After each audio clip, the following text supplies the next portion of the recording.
It's Billy Joel and Tell Her About It on BBC Radio Gloucestershire. Hi, good afternoon. It's Kate Clark with you here, and Grant Harrold is our lunch guest today. Now, Grant has been a butler for Prince Charles and the Duchess of Cornwall, and he's joined us this afternoon. Good afternoon. Good afternoon, Kate.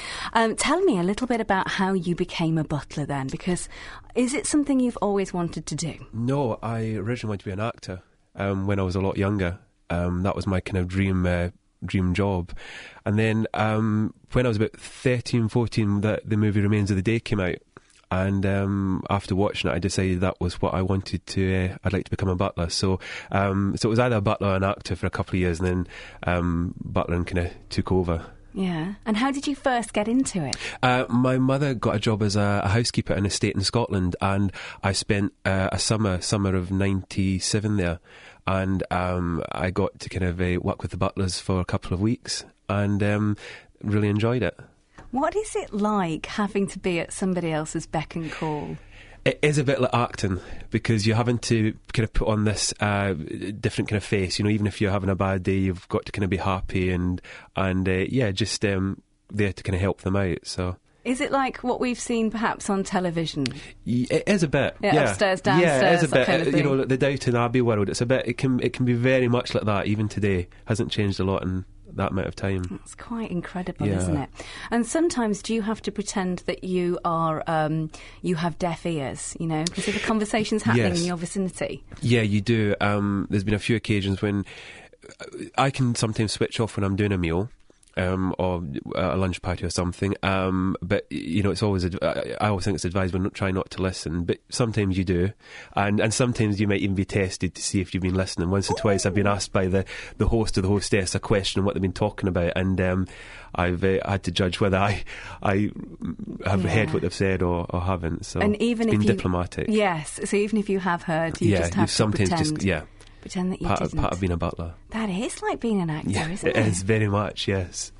So what would you say is the hardest part of being being a butler? Probably, I would have said the hours, because it can be very long hours, you know, and it's not labour intensive or anything. It's just because a lot of it can be waiting around, you know, loitering as it's called. There can be a lot of that, and but that's part of it, you know. That's part of the whole, and you see that. I think you even see that in some of the old movies you see of Remains of the Day.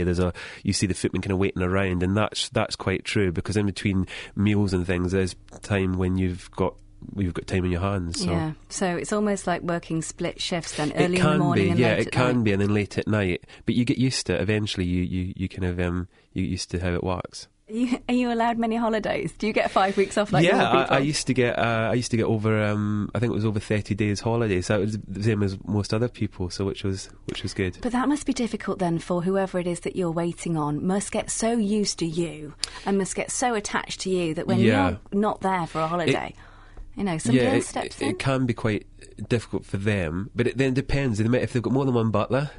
If you're lucky enough to have more than one butler, then there's not really a problem. But if there's one butler, then it can suddenly that person might find they're without the kind of the person at their side. So, and have you normally worked in a household where there has just been the one butler, or No, all the households I've been in, there's been more than I've been quite lucky. There's been more than one butler, so I think these families obviously realise that it's better to have two of them. And where did you get your training from? Do you just learn on the job, or is the school? Woburn Abbey was where I kind of mostly learned. Before that, I was at that estate in Scotland. I learnt a little bit, but during my time at Woburn, was Marquess Marchioness of Tavistock, who later became Duke and Duchess of Bedford. Their butler, over probably about 4 years, did a lot of training with me, and then oddly enough the Marquess and Marchioness moved out, their son moved in, and that was my first job as a fully fledged butler. Oh, I do think it's fascinating. There must be so many things, so many skills that you have that we don't even realise that you need or do have. If anybody listening would like to get in contact with the show and join in our conversation, the telephone number, as usual, is 01452 307575. Give us a call or drop me an email, katec@bbc.co.uk. afternoon. Now, before founding Nicholas Veitch, which is a company we will talk about in just a moment, our guest today, Grant Harrold, spent 15 years working as a butler, a PA and house manager, and he joins us to chat about all those things. Let's just talk about Nicholas Veitch for a moment, your company. Now, you'll say that everybody can have a butler. Yes. How is that possible when we're all skint? I think it's 100 years ago, the only people that would have butlers would be your dukes and duchesses or your royalty or the kind of high end.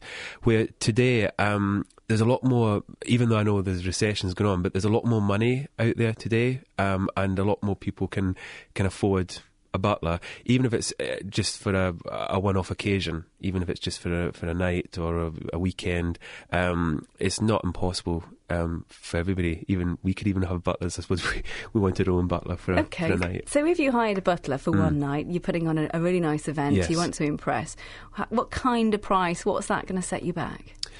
It depends. It's difficult to give a price because it kind of depends what is actually what they want, what hours you're going to be there. It's really difficult to kind of put a price on it. I think what's the best thing is to find out what the needs are of the client, how long they need you for, what's involved, are there other people involved, it's just yourself, and then you just tailor a package to their needs. And what would you do? Would it be somebody else is, say it was for a dinner party, somebody else is cooking and you're simply serving? Yes. Yeah, absolutely. We'd bring in I think if I cooked anywhere I'd probably end up poisoning them, so it's safer to get a chef in, but we have got some amazing contacts, chefs and catering companies and all such, and so they would definitely get the best.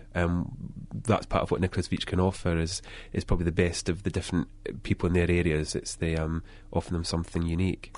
How is it going then? Because it's a relatively new business. It's relatively new, but it's starting to look good, and we're doing our first. We're going to do a series of what I'm calling etiquette dinners, and the first one's going to be on the 26th of October at the Foodworks in Cirencester. And basically what we're going to do is say we're going to have about 18 guests, and they're going to come along, and it gives me a chance to show what I can do and what the company can do, but it also allows them to come along, and I'm going to give a kind of running talk on how to be the perfect host and hostess. So from the minute they walk in the door, what to expect, what they should be doing for their guests. We're going to give them a 3-course meal with wines and coffee and chocolates and all the rest of it. Sounds and good food, and hopefully they'll leave there and then be ready to go off and do their own dinner party. I imagine you're going to obviously tell people lots and lots. If you could just pick a couple of those to talk to us about now, what would those be? Say 3 top tips for being a good host. 3 top tips. I would have said being polite. And manners, are really, really important for your guests and for your staff. I think the other thing is always finding out what your eating habits of your guests. It's such an important thing. I've done so many dinners, and you have someone sit down and they suddenly look and say they can't eat lobster, so it's always worth checking what the dietary requirements are. And dress code. Always check dress code, because you don't want to turn up at a black tie dinner with your shorts and your t-shirt on or something. So it's always best just to find out from the host and hostess what they're expecting. And how do you also teach people how to make conversation? Because as a host, that's really important. It is. And there's also rules of things that you don't talk about. There's old-fashioned rules, and some families still stick to those rules. So I would obviously pass that on at my dinners, giving them ideas of things to talk about, the things not to talk about. But it's only a guideline. The things that are going to cause arguments, politics, religion. Absolutely, politics, religion, that kind of thing. Yeah. So it's just, it's safer to talk about the weather.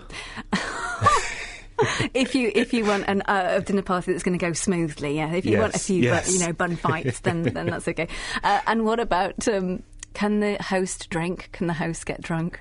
The host can drink. It's advisable that they don't get too drunk, unless everybody at the table is the same way. But no, the dinners, most of the dinners I've done, everybody gets quite, as we would call it, quite merry. So it's not too conservative. Yeah. Oh, fascinating. Do get in touch if you'd like to join in the conversation. katec@bbc.co.uk is the email address, or phone through. It's Rhiannon taking your calls on 01452 307575. Eva